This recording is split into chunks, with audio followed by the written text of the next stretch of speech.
Welcome everyone to the Nerd Nook.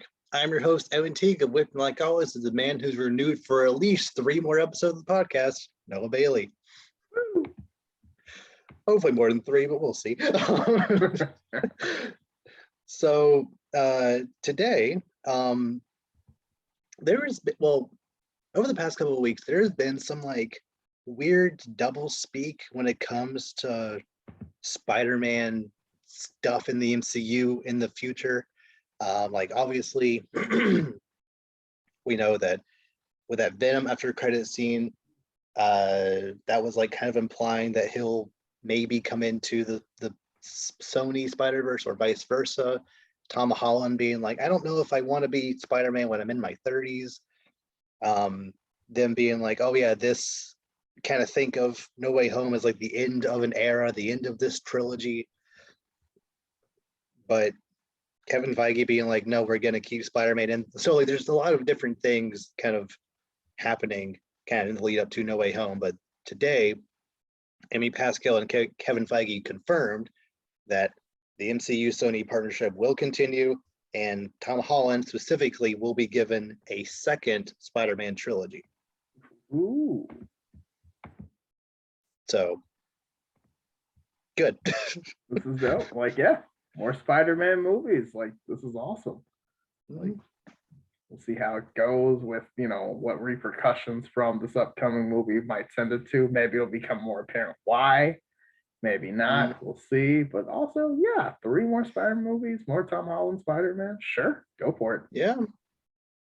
Yeah, I'm still hoping that since Tom Holland is getting a little older, he's already 25. He still looks like he could play a teenager, but since he is getting a little older, I'm hoping that like, when they make the start of the next trilogy 2-3 years from now, they'll hopefully put him in college and like go from there, which is something we've never seen on the big screen before. So probably, I mean, because he is like, I don't know what year I assume he's like at least like a junior or senior in high school by now. So like, do we know? We don't know specifically. We know that he was a sophomore in Homecoming. We don't know exactly how much time was in between Homecoming and Infinity War, or what year he was between and Far From Home. I hope he was essentially a year in between Homecoming and Infinity War, and then essentially he was in between what would have been his actually they had and then another 8 months was between Endgame and Far From Home. So I hope Far From Home essentially took place in between junior and senior year. And now, since we know that this movie is taking place over at least 6 months, since we saw in the trailer some Halloween stuff, and then also Christmas stuff, but the ending of Far From Home was like in July-ish, and this one takes place immediately after that. At least 6 months goes by. So the next one should be hopefully after his senior year of high school. Yeah. Yeah, I can see that. Assuming nothing Avengers-esque happens in between there. So like, yeah, I mean, yeah, who knows? Well, just to sprinkle a little Avengers, and might as well. It's so weird though, because because like especially after this, it's kind of like obviously this is a big turning point. So it's like I don't know if this is gonna be like is he, gonna go to another universe, stay in this universe, like who's gonna have it? But it's like, yeah, if there's gonna be 3 more movies, that's pretty intense. And I guess, and like you said, I think that does kind of point to the obvious look. It's like, okay, so we've got this like Venom, they're building Morbius. So is that gonna come here? Is he gonna go there? Vice versa? Like, so we'll have to see what happens. Yeah. One thing that does make me very excited about them confirming he's getting another trilogy is that I was kind of concerned that like this, Spider-Man he has so many stories, so many just things that are like iconic to the character, to the world of Marvel as a whole, that like I was afraid that they weren't going to be able to really do it all. But because they confirmed 3 more movies, like I hope, I know they've already done Venom stuff in the Venom movies, but I still want that black suit. Still want it so bad. So much better. That's the kind of thing that bothers me about Venom. Because it's like, if they were gonna end up connecting it, it doesn't really work anymore. But now it's like, I guess you just throw it together and hope for the best. But I mean, but like, I still think it's very possible that if Venom, like Eddie Brock Venom doesn't come into the MCU per se, I still think it's possible that like a symbiote could come through the portal and latch onto him or something after credit scene. And I'm still gunning for Flash Thompson Agent Venom. I just think that's a really cool concept. That way you can have 2 different Venoms simultaneously if you want to, bring that one in, but also have the MCU Prime's Venom, Agent Venom, especially since you're making Flash Thompson like an actual character in this series. Like I just think that could be fun. Yeah, and I feel like that would work really well too, because like, because he's like he changed. Yeah, I'm interested. This is gonna be good. A lot of it hinges on obviously how this goes down, but it's like, there's a lot of. I really like that idea because it's like, take these characters and adjust them, but it's like, I don't know. We have to. I'm excited because I know there's future content, but it's like, until we know how this one goes, this is obviously a big turning point. So it's like, I can't really speculate. Like, oh yeah, this is totally gonna happen. And everything changed. You're like, oh, so that was a lie. So actually, we're doing this. Yeah. Plus, we still need closure on Scorpion, who was teased at the end of Homecoming 4 years ago. And then, we know Vulture is showing up in Morbius, but like he still needs to come back for like the Prime MCU Sinister Six at some point. Mysterio's not dead, so like no shot is that, like in no way is he not coming back at some point. He's got to come back. He's so awesome. Yeah, I still think like this universe's Rhino could be really cool if he gets like Stark tech or something like that. Big Wheel as just like a throwaway gag villain at the beginning of one movie would be fantastic. Big Wheel? Big Wheel, yeah. You don't know Big Wheel? I don't think so. I feel like I should now. It's a guy who just rides around, and that that little like vehicle that General Grievous rides around in, and when fights him. Yeah, basically that. Like it's the big golden wheel. That's his whole thing. He just has a giant wheel and just. Yep. Okay. All right. I guess so. What a rogues gallery. Yes.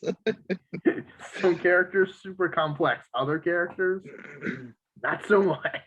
Yep. And like, I didn't know that Mr. Negative was a thing before the Spider-Man video game, but like, he could be a pretty compelling villain for a movie. Like, there's so many good, strong Spider-Man villains that even outside of the ones that are being brought in from the other Spider-Man movies for No Way Home that they could work with. So, yeah. I'm trying to think, I'm like, who would play Mr. Negative? Because my first thought to play Mr. Negative was Randall Park, but he's already has a role, so I can't play him. So it's like, okay, wait, who? So I'm like, like Dante Bosco. Random, but I wouldn't hate it. I'm sure he would do it. Yeah. Everyone would just be like, honor. They would have to put one of those in there. If they put one honor joke in there, just because they know they can and the fans would eat it up, that would be amazing. Anytime he's in anything, I feel like you have to just throw that out there. That's amazing. But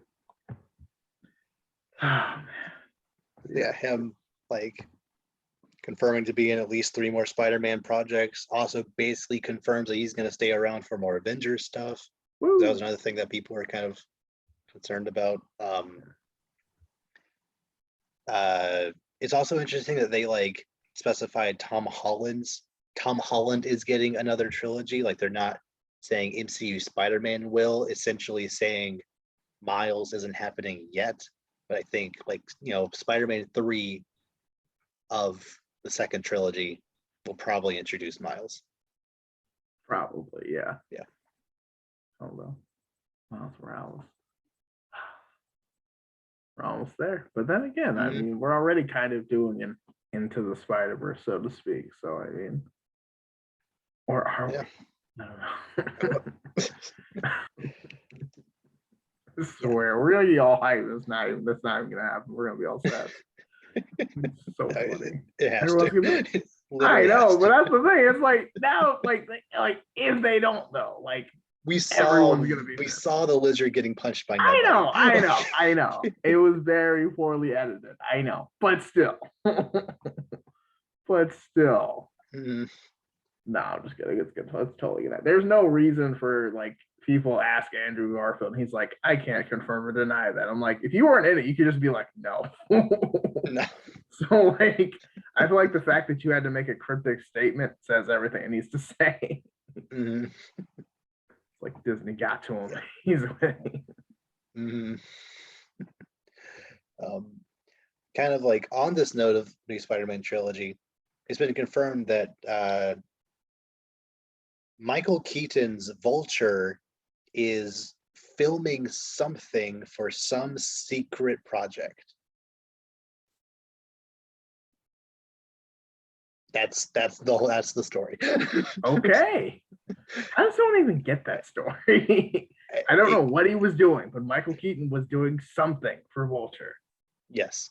Like how it could be reshoots for Morbius. It could be like pre-shoot, like really, really early shooting for the next Spider-Man movie. It could be late reshoots for Far From Home. Maybe Michael Keaton just wants to put the costume on and someone started filming. Like, you know what I mean? Like, based on that information, we have nothing. But still, speculation is real. He's playing the Vulture in something. But like we know he's going to be in Morbius, but I feel like they would have just said Michael Keaton is doing reshoots for Morbius. Because like, right? Yeah, because he was already in the trailer, so it's not like it would be a big deal if they were just saying that. I don't know. But that's the thing. It's like, is it like reshoots for that, or is it something else? Like that's why I was like, he is doing something as Vulture. It's just like I feel like that was on purpose, just so people would just speculate because like, but also anything's possible. Yeah, is he getting his own movie? Because that'd also be really cool. That would be kind of cool, Vulture. I mean, it would work. Kind of fits the theme of villain movies going on. Yeah. So. Or like it could be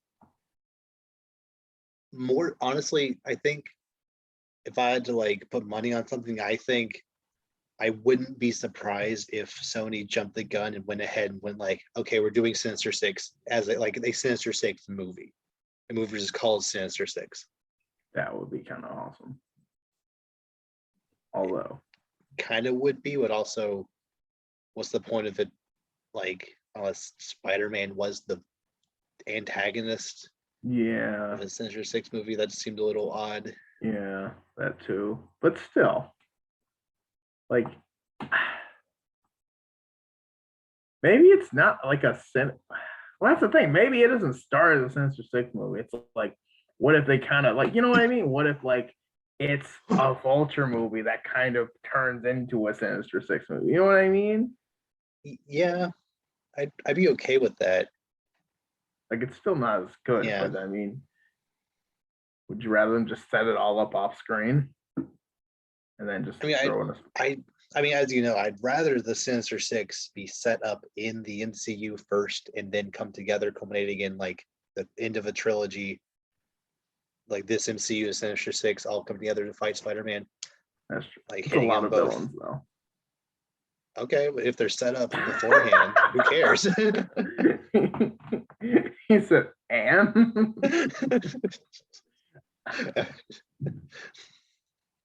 Like, every single Spider-Man movie already has more than one villain, so why? This is true. Some of them have too many. Yeah, By we'll, some we'll of them, see I if No mean Way Home honestly has too most of many. I them. have a feeling it won't, especially if we get 3 Spider-Men. But No, it'll average out. They'll be fine. yeah, especially since Doc Ock doesn't really seem to be antagonistic for the most part in this movie. We'll see if that like holds true. But as far as the That's what trailer I'm show, saying. it kind I'm of like, seems to be more that's what I'm saying. I'm like that ally-ish. it sounds nice and friendly for now, but it's also like, I mean, he seemed kind of nice in the last one too, until the Yeah, end. Then again, not really. He did throw an old lady off a building, but still. it was. Yeah, yeah. Yeah. So yeah, Well, look forward to Michael Keaton's Vulture in something at some point. That's in the future. if that's all you have, you shouldn't be reporting anything. But That's here it. we are. Yeah.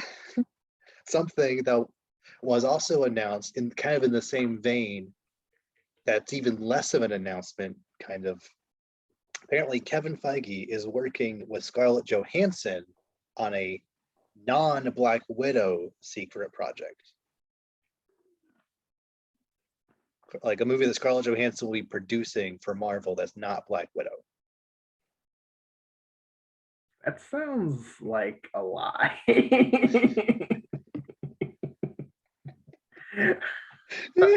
I'm sorry, but like, there's not like what? Like, I mean, no, like that sounds very incorrect. Like, it has to be at least somewhat Black Widow related. So, yes, I legitimately think it's not Black Widow. Like, it's not the character Black Widow.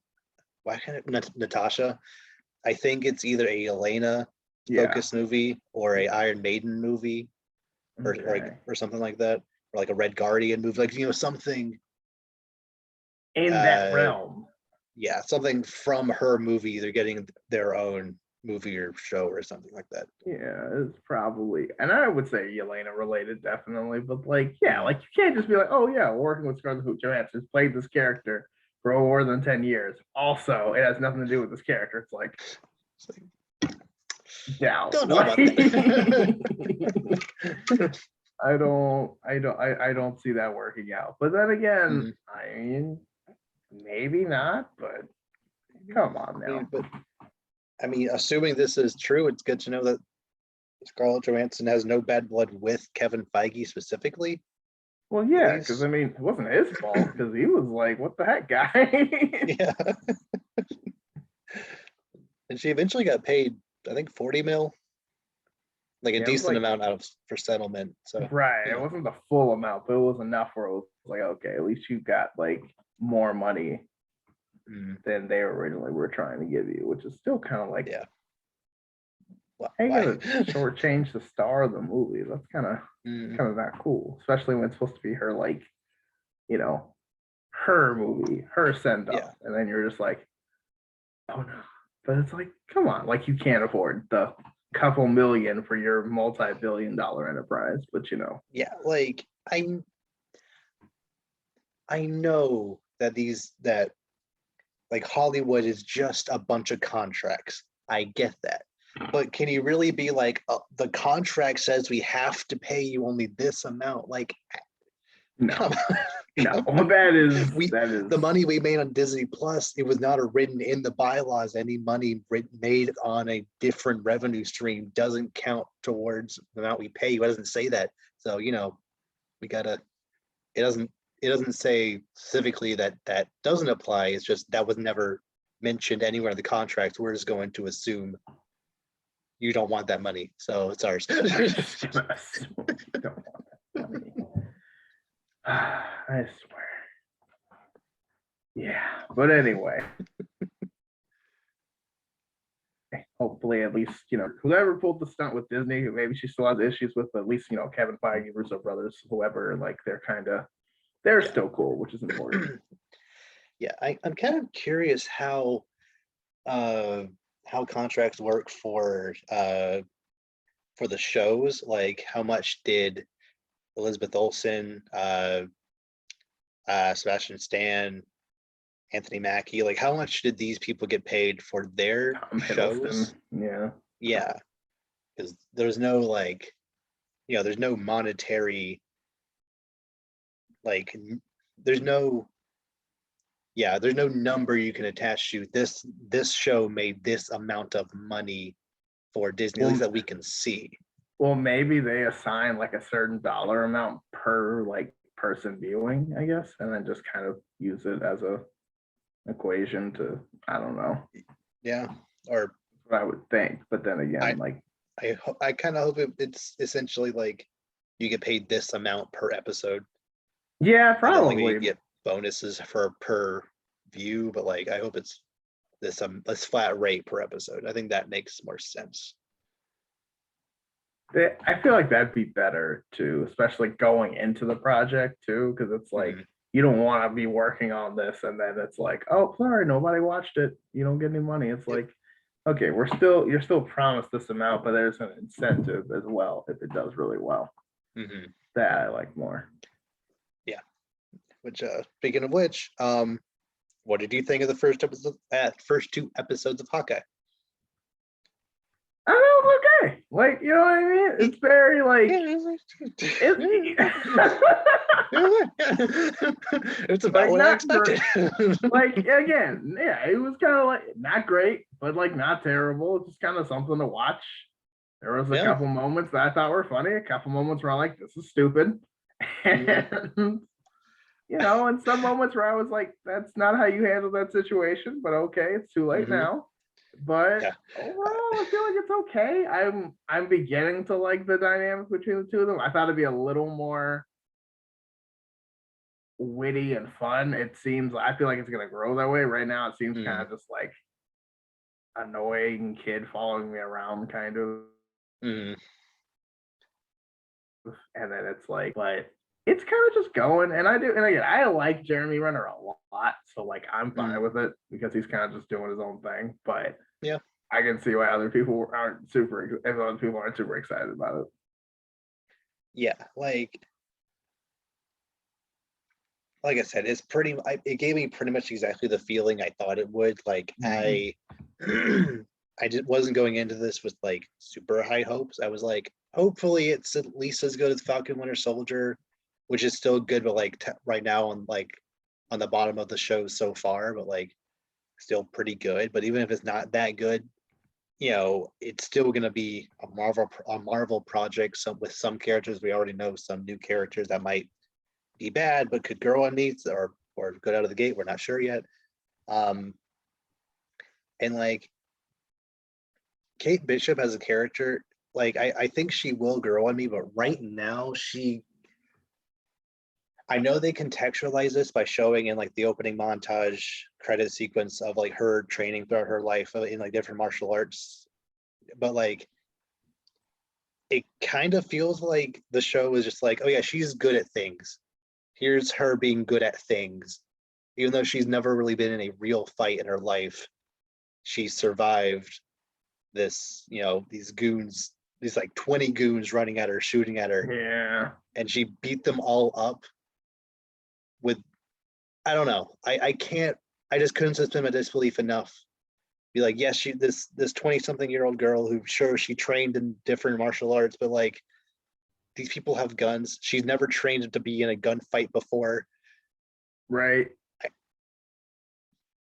I know it's superhero shenanigans, but like when, like in Black Widow, when that car flipped and bounced and fell down those stairs, like I was able to suspend my disbelief enough to be like, whatever, they're superheroes. Like I know they don't technically have powers, but like it's Black Widow, who cares?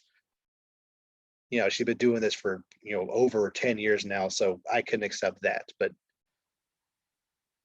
they said she's 22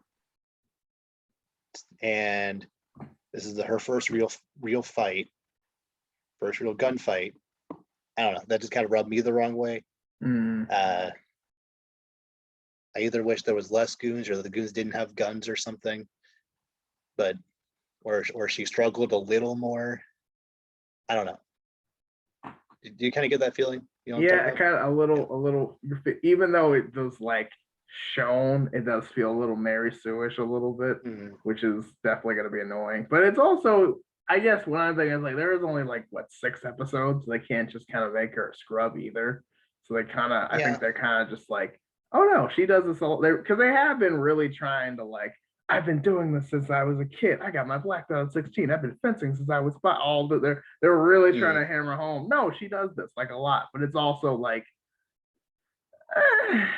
like come on, especially when you like, especially when other people are struggling who've like done way worse than this, and it's like, Yeah, I don't know. But I I did love how the opening shot was of New York and it was like 2012. It's like, oh, I know what's gonna happen here. Like immediately. Even though I know they like reconfirmed this in Endgame, but it still just blows my mind that they're doubling down on the Battle of New York taking place in 2012. But then Homecoming be like 8 years later, Homecoming happens when clearly that didn't take place in 2020. Like there's no way that happened. Nope. That was 4 years max between movies, but whatever. They messed up. They know it, but they're also not going to admit it because then why? Just I mean, nerds spent years on their conspiracy theory boards, moving rope everywhere, being like, okay, if this 8-year time skip can make sense if we assume that all of Phase 1 took place within like 3 days of each other, and Battle of New York was 2009. Sure, I guess why not then Homecoming taking place in 2017? I don't know what all happened in the eight years, but sure. But no, Iron Man took place in 2008. Thor, I guess, was actually 2011, even though Nick Fury's big week was Incredible Hulk, ending of Captain America, and Thor, and Iron Man 2, if I didn't say that already. So did Iron Man 2 take place 3 years after Iron Man 1? That seems too long. I don't know. It's fine. The point, I mean, as long as it's close, like they messed up. As long as it's close enough, I think it's forgivable. It is. And like for the most part, that's the only like real blunder timeline wise. So like other than that, it's just kind of Yeah, and like the Russo brothers were like, yeah, that's wrong. Kevin Feige was like, yeah, that's wrong. Just like, oops, basically. But I mean, at the same time, like, yeah, I mean, they make up for it, it's whatever. But yeah, I think it's interesting how like, I don't know, it's weird because like they're doing the classic, like, I mean, even the episode, I'm pretty sure it's called "Don't Meet Your Heroes" thing, where it's like, oh my gosh, you're Hawkeye. He's like, whatever. I love the one scene where he was like, oh no, I'm just standing over here so I can hear you. What happened to your hearing? He's like, well, it's just a montage. I'm just like, everything. I was getting shot at, blown up, falling over, just like every little thing. Through a glass wall, like everything you could think. And I was like, when you think about it, he is just a human kind of doing some ridiculous stuff. Yeah, because like at least Iron Man has a suit on, Cap has a shield in the serum. Even Black Widow was like trained from birth to be a super killer. Like he's just a guy. He's just buddy who doesn't miss, but it's also like, yeah, he probably takes the worst beating out of everybody. Yeah, I do really appreciate the show developing his deafness that he has in the comics. Like the fact that like the first real shot of the main Hawkeye timeline was him at the theater. Like Rogers the Musical is such a fun concept.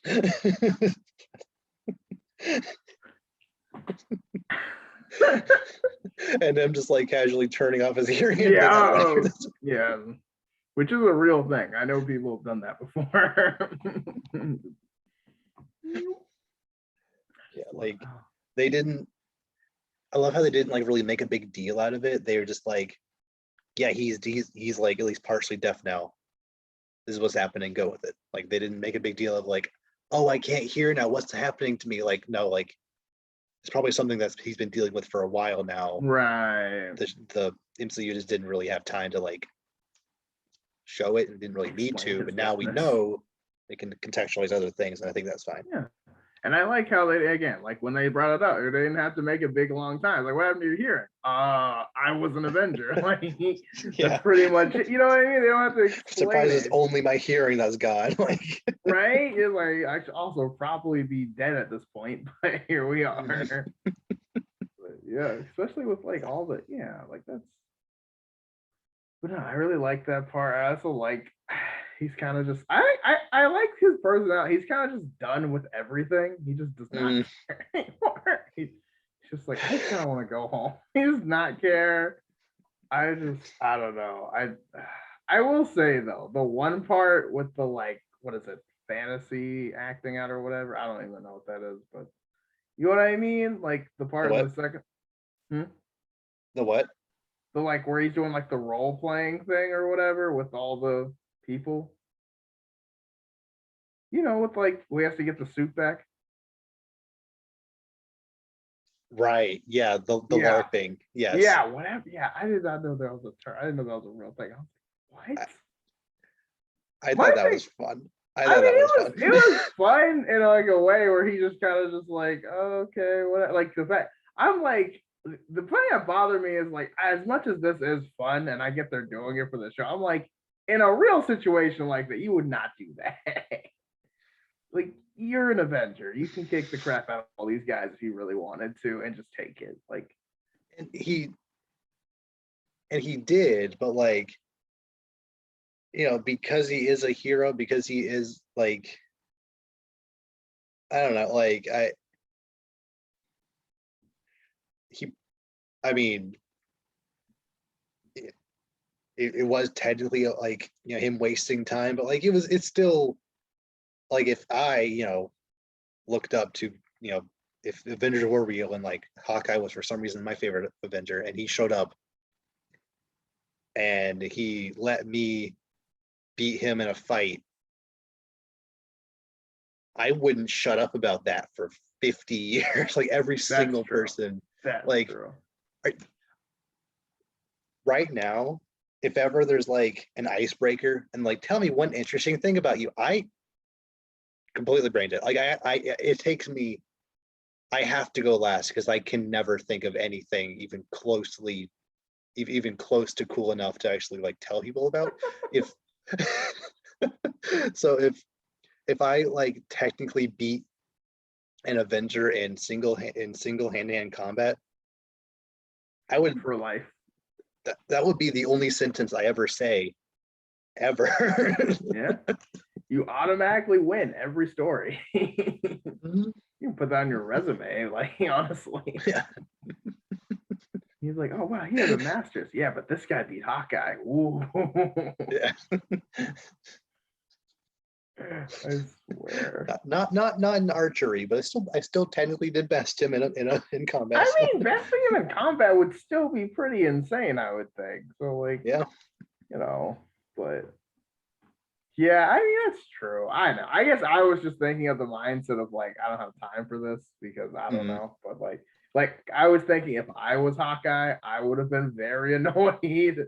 And I would like where he was like, look, I can either hit you with this pretend sword and take it, or I am gonna real punch you and take it. And I was like, okay, see, that's what I would have said to start off. I'm like, look, you can just give me the costume, or I'm gonna take it from you. Like, let's be reasonable here. But like, I don't know. But no, I mean, it was still funny though. It was still fun to see, and about like the people getting super into it. And he just kind of has that like mini like hallway thing where he just like rushes through and kills everybody, which was kind of fun. But like, yeah, no, it was okay.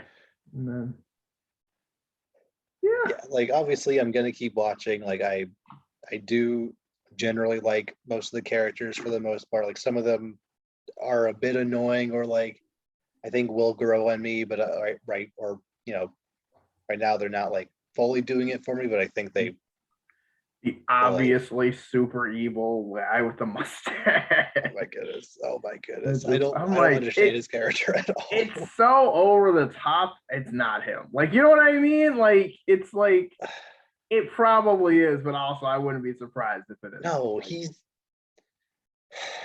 it's not him. It can't be. It's too like it's so obvious, but it's like I don't want to be the one who's like, it's not him, and then obviously it's him, but it's also like, come on, what is this? Like Dora? Like, obviously the guy's like, look at him. Like, I don't know. This might be a weird comparison, but considering everyone and their mother during WandaVision was like, oh, it's Mephisto. Mephisto is obviously behind all of this.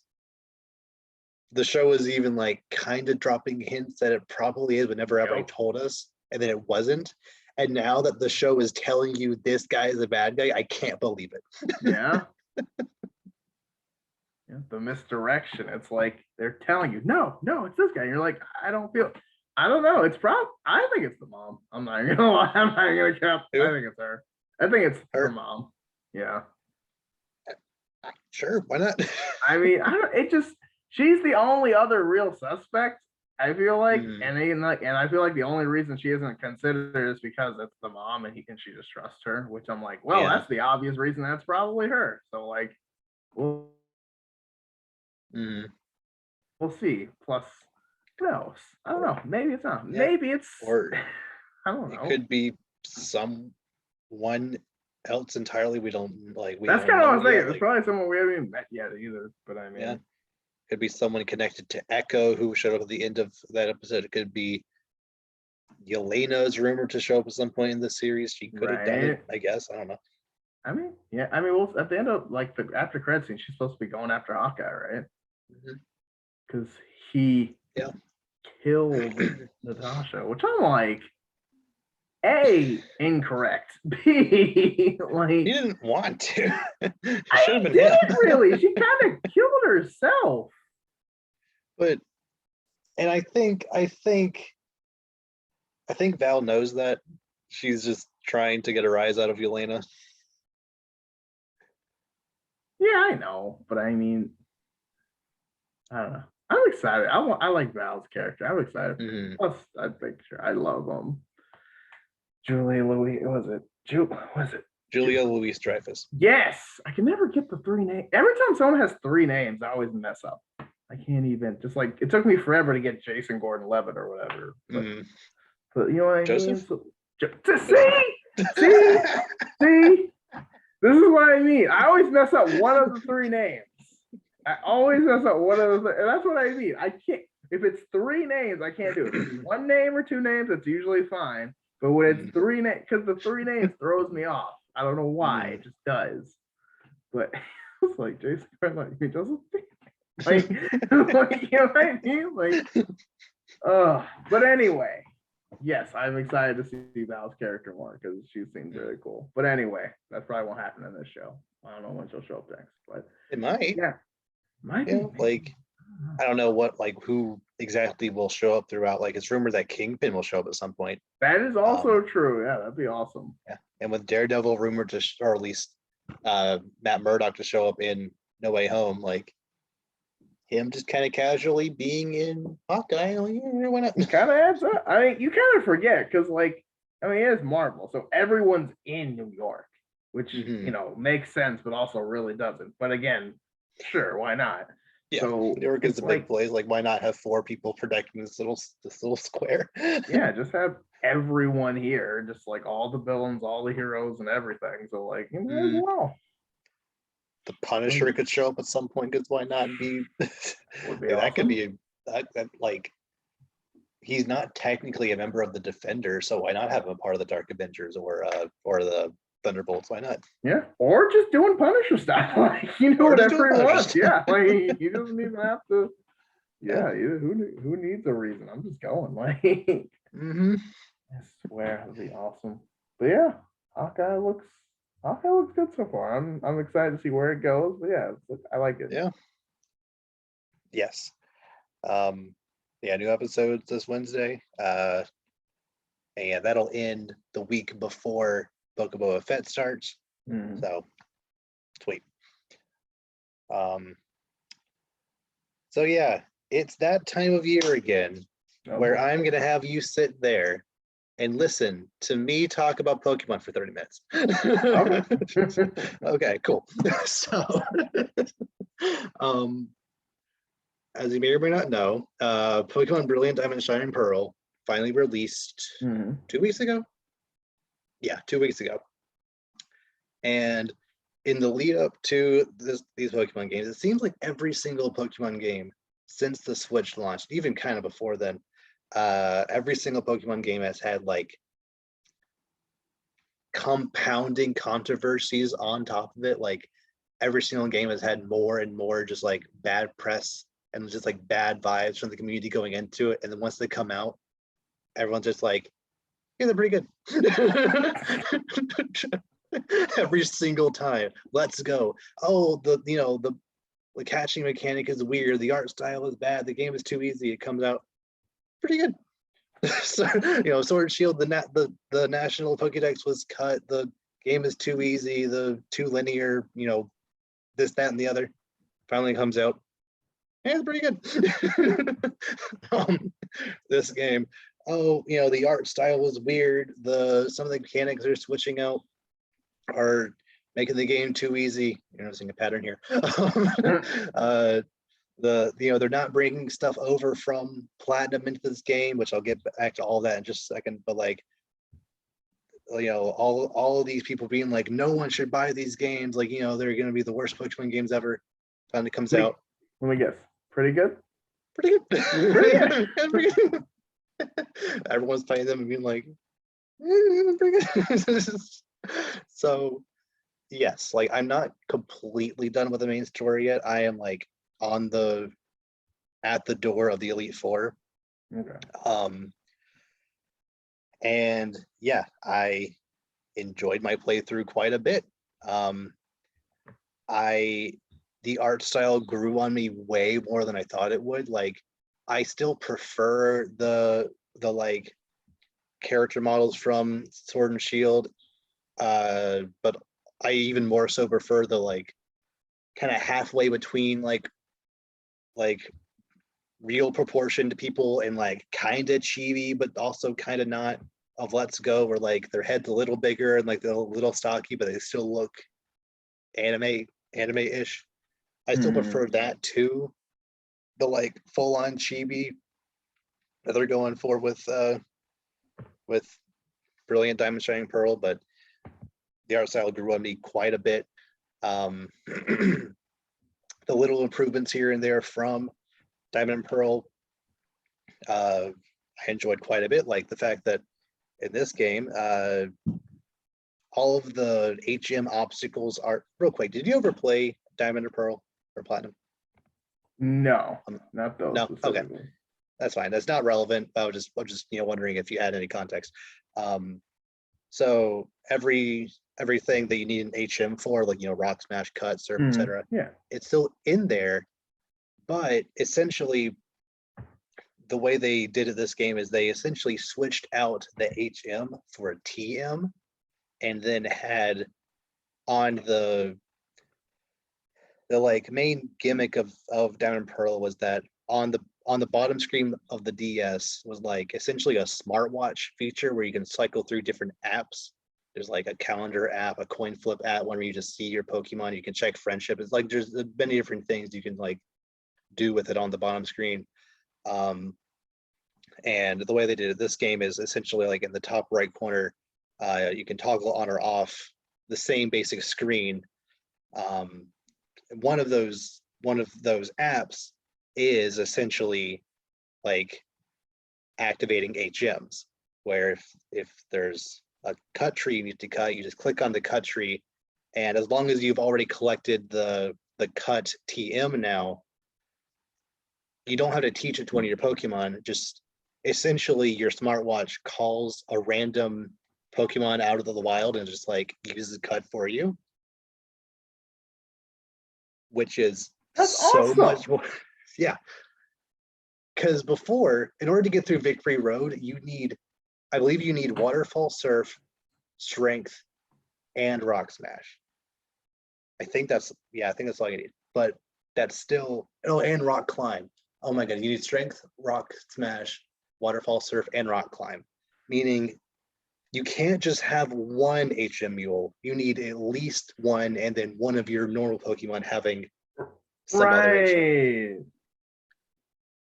Because so B-Barrel is one Pokemon that could learn like pretty much every HM. So you always have at least one of those, and then some other move on one of your other Pokemon, like probably Surf or something. But like, Right. It's like usually the water Pokemon has like surf and like yeah, that kind of it's like actually, dive or something. yeah, it's actually a good move, but it still could potentially, you know, take the place of something you might want to switch out Right. for later. But now you can have your full party of 6, and then also just be able to go through the cave like normal, which is fantastic. Yes. Yes. You know, all Pokemon have updated stats, moves, abilities, and like just it's not as easy as people were like expecting it would be. However, these games were advertised as faithful remakes of Diamond and Pearl. And as far as like the main story goes, like your main adventure outside of updates to abilities and movesets, it is basically one for one, exactly tile for tile a remake of Diamond and Pearl.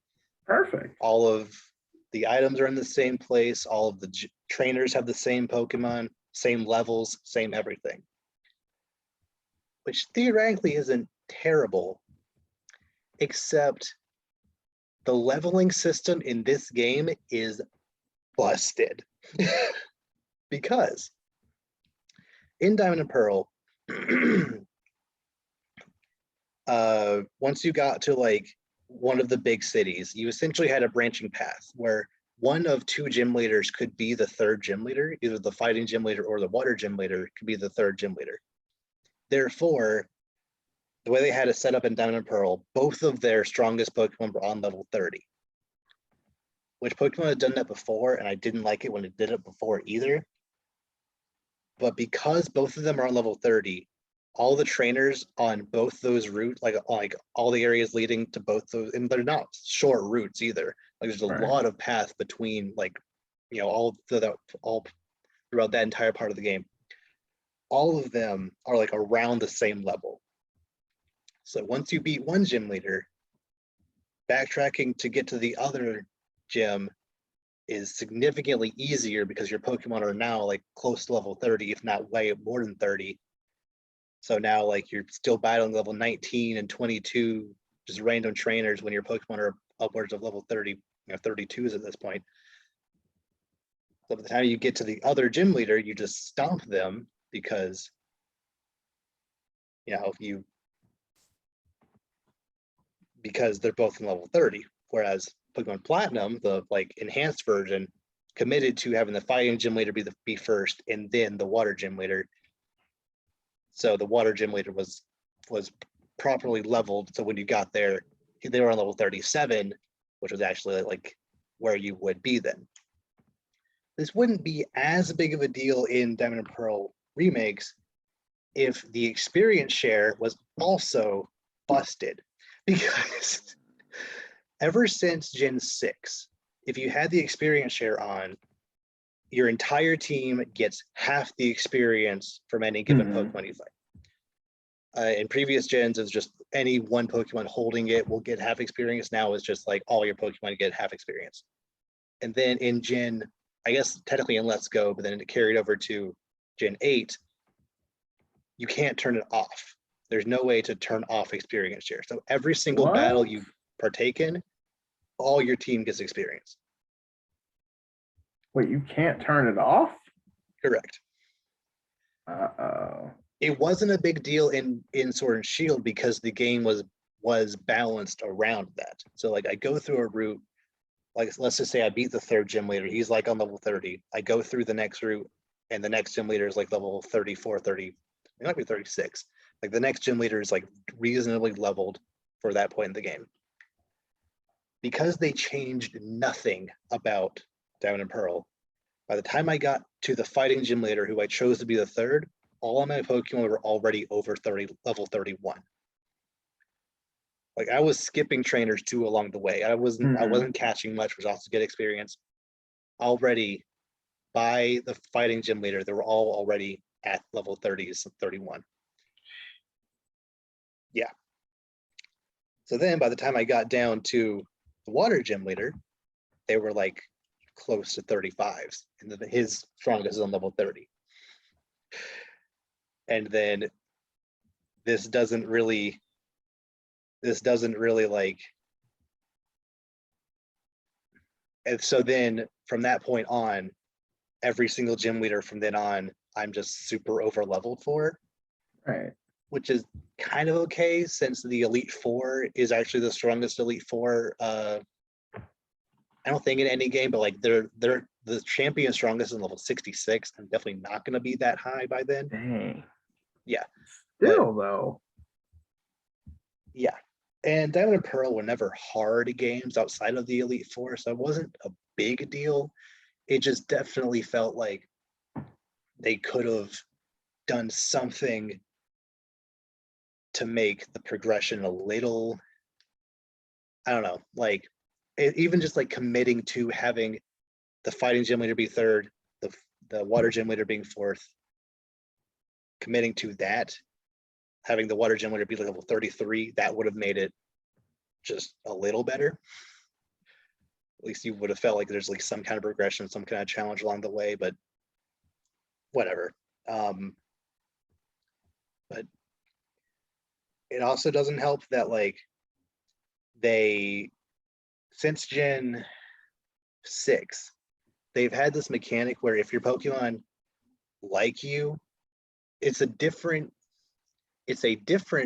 mechanic from friendship. It's called affection. It's different games raise affection different ways. If they like reach a certain affection point with you, they will start having these like in game or in battle advantages. Like sometimes opponents' moves will just straight up miss that shouldn't miss. Like they're using a flamethrower, 100 accuracy move will just, your Pokemon will just dodge it because they want to please you. They'll sometimes hang on from attacks. They'll sometimes land critical hits when they shouldn't, like, or just, you know, like stop being poisoned randomly. Like, wow. Yes, it is cool per se, but it kind of getting to the point where like I'm in a very tense fight and like I legitimately, and keep in mind this game, there aren't very many tense fights. I've already established the level curve is so busted that like no individual battle is actually hard. So if I am actually in a tense fight, I want it to feel epic. I'm at a point where like, oh, if he hits me with a crit or if he hits me at all with his next attack, my Pokemon that I intend to take down his whole team with will go down, and I don't really know what, I'll have to scramble from there. He misses because my Pokemon dodges with the well-timed something. It's like, and then I just kill him. It's like, I didn't deserve that. Right? I didn't do like, you feel kind of cheated out of the actual effort of winning. It's kind of more just like, oh, cool, you got handed a victory. It's like, I feel like, yeah, you didn't earn it. You feel like you should have had to do more or just strategize better. Yeah. And like, it's not a huge deal. It's just, it's weird to me that this mechanic was introduced in Generation 6, and you had to be a little more deliberate with how you raise their affection. Like this whole like little mini game thing that like you fed them different like treats and like pet them, and like it was a whole like little mini game within the game that then raised their affection. And then you could also turn off the experience all if you wanted to. And then in future games, Pokemon just kind of raised affection as you're fighting with them, and experience share cannot be turned off. I just don't understand why they wouldn't give you the option to to get rid of those. Like if you, so it also doesn't help that, let me put it this way, essentially I think I wouldn't mind the experience all as much if I wasn't as OCD as I am. because even in Sword and Shield, where, like I said, the game was more or less balanced for the experience share being the way it is, different Pokemon level up. Certain Pokemon level up faster or slower than others, depending on like, there's literally like different tiers of leveling that like Pokemon can be in. So your team isn't going to be leveling up the equally. Like the Pokemon you have actually participate in the fight will level up faster than the rest, but if you only have one fight, let's say you gain 500 experience, 500 means more to some than others. Right. So I felt what I'm about to say in Sword and Shield, but even more so in this game. I played through most, like the vast majority of this game with a full team of 6 because you can get them early with doing this like what you couldn't do in Generation 4, where there was this whole like underground cavern kind of like mini game thing in Diamond and Pearl, but they expanded it so you can also catch Pokemon down there that you couldn't in Diamond and Pearl. Like that was really cool. So I was able to get a full team of 6 before the second gen, which was very cool. However, because of that, Rhyhorn is one Pokemon that levels up a lot slower than everyone else. And even if I have him at the front of my party for the vast majority of fights, he just kind of won't level up as fast as the rest of my team. So in order to keep everyone around the same level, like in order to keep everyone like leveling up at around the same time, I essentially always have to have Rhyhorn and one other Pokemon that also doesn't level up very fast. Like essentially switch between them the entire fight while the rest of my team just levels up. Ew. So you kind of and if I wasn't as OCD as I am, it wouldn't bother me. But because I am, I need them all to be the same. But no, I feel like that's still kind of a mechanic that would still bother people in general, because that's still kind of, it's still annoying because it doesn't really make sense. It's not like a good reason why that happens. It kind of just does. You know what I mean? Yeah. Like, I don't think that's like a. Good. Yeah, and it kind of got to the point where, even in situations where I know that my Murkrow or my Infernape or these other Pokemon on my team who have moves that would be better coverage for Pokemon that are coming out, I'm like, they're already halfway to the next level where my Rhyhorn's like not even a quarter of the way there. It would make more sense to keep him in and brute force it than actually switch in a flying type on a grass type.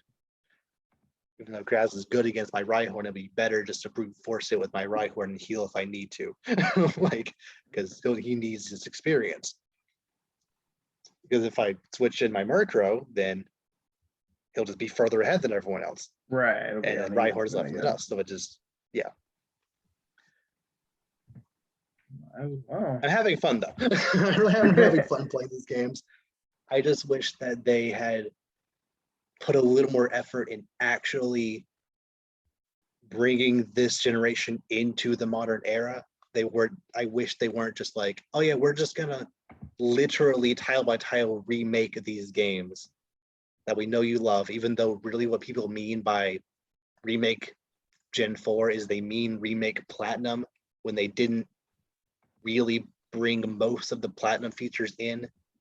Like there's still so many Pokemon just missing from like the main, you can't get before the national Pokedex. Like you can't get an Eevee before the national Pokedex in Brilliant Diamond Shining Pearl. You definitely could in Platinum, but not Diamond and Pearl, which is whatever. But then Brilliant Diamond Shining Pearl didn't, even though Leafeon and Glaceon, the new evolutions in Gen 4, were in the marketing everywhere for this game, not accessible before the national Dex. What? I don't know. You can't market it like that and then be like, haha, psych. Like, they're in the game, just not, you can't use them in a normal playthrough unless you that's like what trade. I mean. Like, if you can't use them in a normal playthrough, they're not, how in the game are they?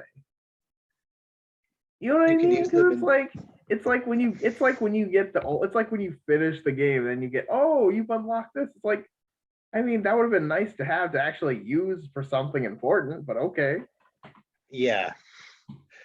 So there are and not to mention just the gym leader teams. I know I've ranted about this before, but the gym leader teams are the same as they were in Diamond and Pearl. So because because the move lists and abilities are updated, it's better, I guess, and they have access to more moves and just more. It's a harder challenge per se, but I still want to fight an electric gym leader with an entire team of electric types.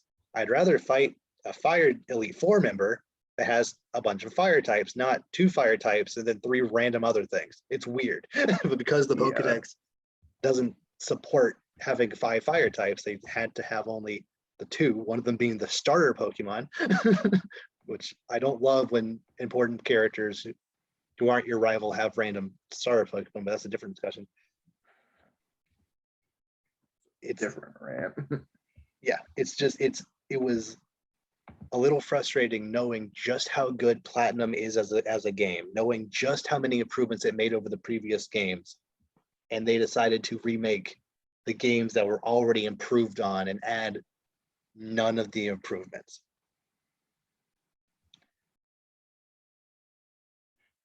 Yeah. Like I said, I am enjoying my experience.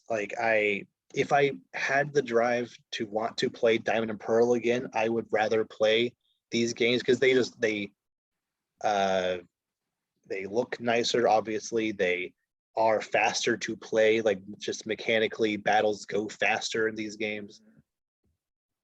But if you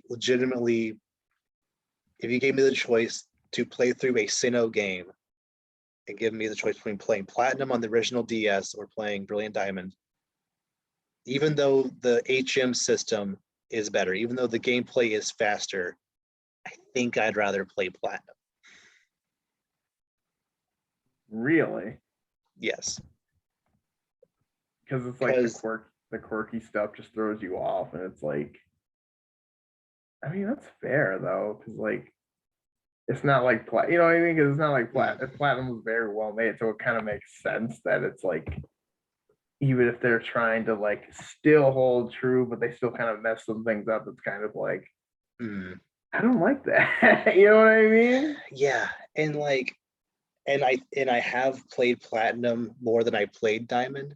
So when playing through Brilliant Diamond, there were so many times when like I went to go get something or went to go do something or expected a trainer to throw out this specific Pokemon was something different because that's how it was in Platinum, not Diamond. And I preferred how it was in Platinum. 9 times out of 10, Platinum did it better. Just literally buildings just looking better. Like the evil team has this building in Diamond. It's like basically their headquarters. And it's just like a tall building with like some spikes on the side of it, which is fine. Still evil looking, but like in Platinum, it has like their logo on top. It has like the satellite. Like it looks like, bigger and more important. It looks like they don't have evil budget cuts. Yeah. and yeah, like I said, certain items are just in more convenient places. Like Murkrow has an evolution in Gen 4, but you don't have access to it until after you beat the 7th gym. Jeez. Which Murkrow is like a fine Pokemon, but like it could have used that playing, with me playing through.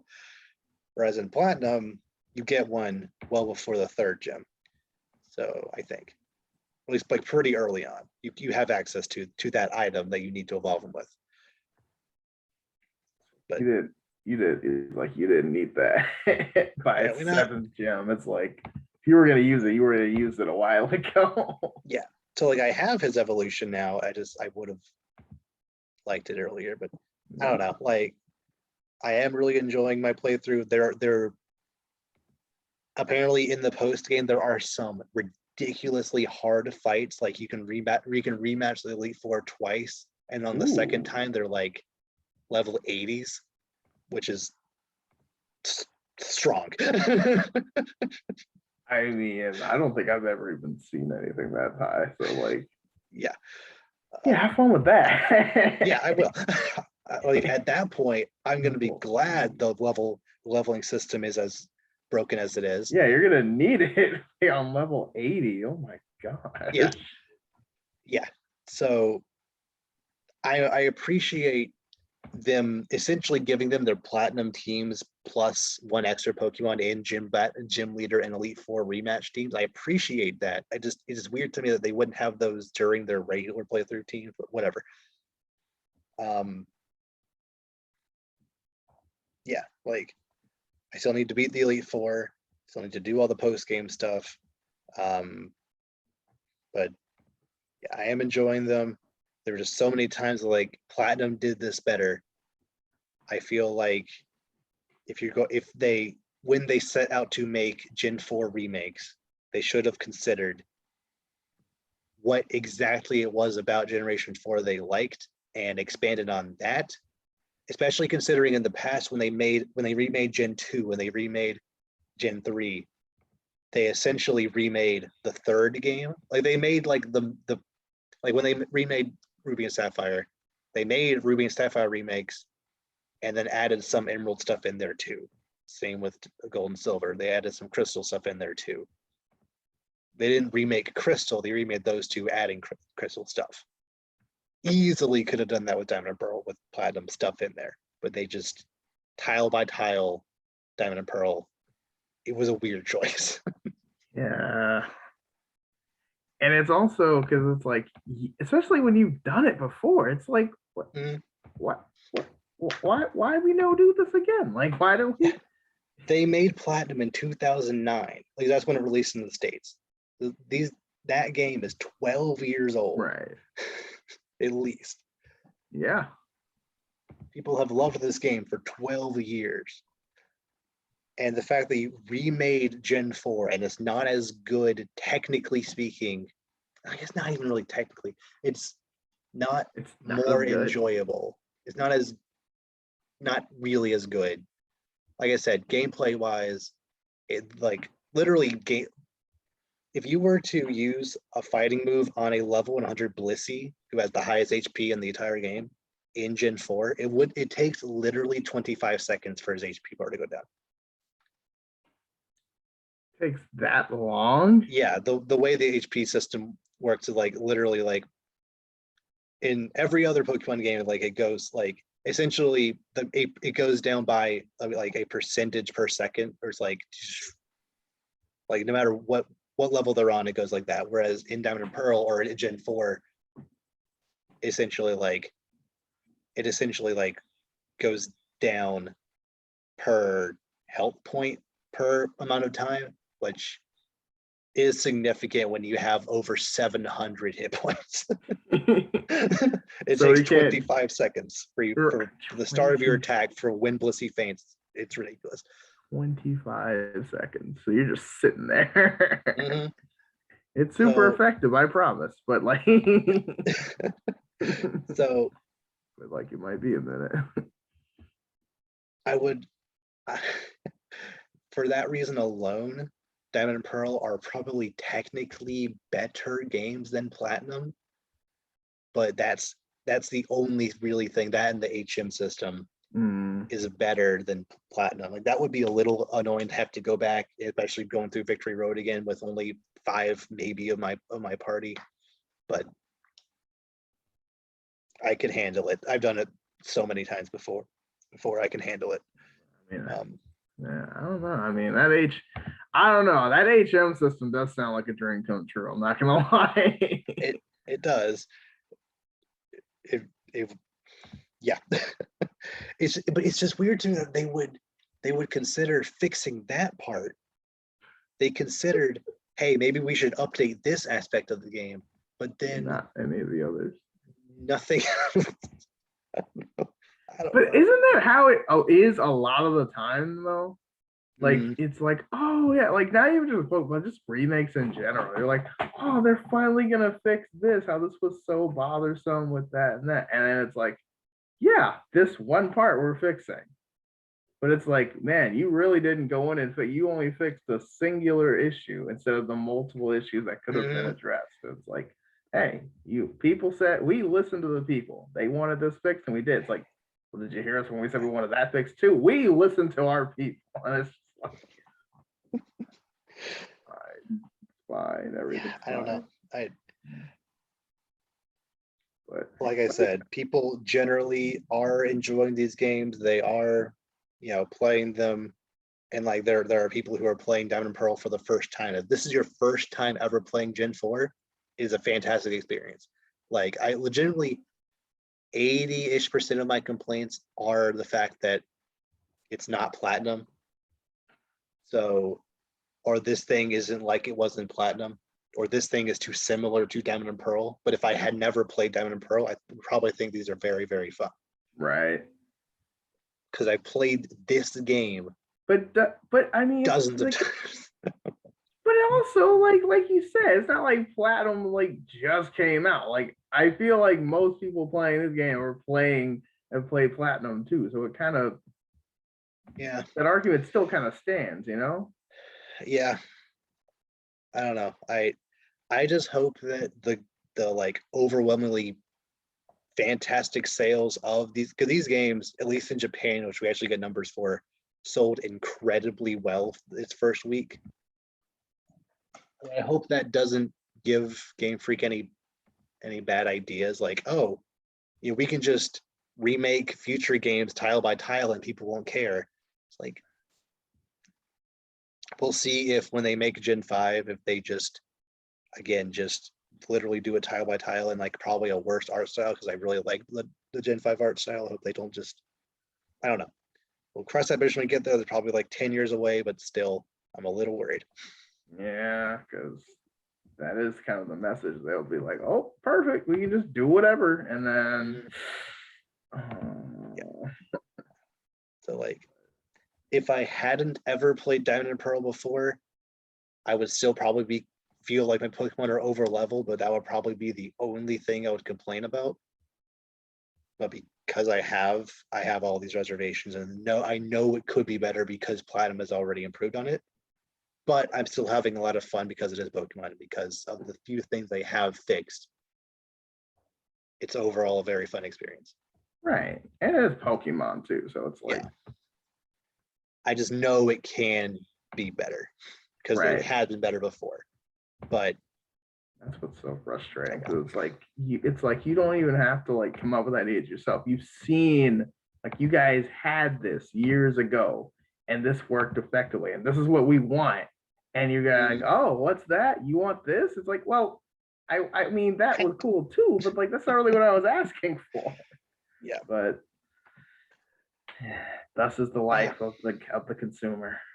So yeah, rant over. like if you, like I said, well, since you haven't ever played Diamond and Pearl, if you ever do get a Switch, I would recommend Sword and Shield first. But at some point, I would recommend Let's Go Pikachu and Eevee first. I think. Just get every Pokemon game on the Switch at some point. But I wouldn't Probably, recommend. I wouldn't not recommend someone get Brilliant Diamond or Shining Pearl. Would not recommend. Yeah. Okay. Yeah. Okay. Yeah, that's fair. I do see myself.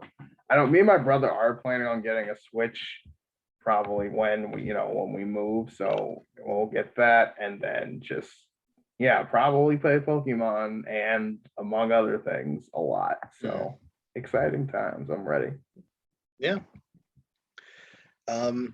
Yeah, I think that's everything I have to discuss today. Do you have anything else you want to talk about? Just Spider-Man tickets going crazy on sale today, and trying to get that going and not working so far. So we'll regroup, we'll regather, and see if we can adjust that later. But it's pretty intense. I'm impressed. So got to get those tickets though, because I can't get the spoilers. I've had several dreams over the past couple of weeks where I'm watching that movie. Like literally last night I had a dream where I was watching Spider-Man No Way Home. Like I was in the theater watching this movie. Like I want it now. I want it right I need it. Like it's seriously, because it's like it's so good. And like you know it's gonna be good. Like you just Mhm. do, and you're so excited because it's like, please be just happen today. And it's like, no, no, no, not today. And it's like, but you could. Like so we have to wait, but still so awesome. So excited. Yeah. Just the possibilities are endless. And yeah, the hype is real. Believe Mhm. in case anyone was confused, the hype is 1,000% real. Yeah. So So yeah, with that, we'll see you all next time. take care, everyone.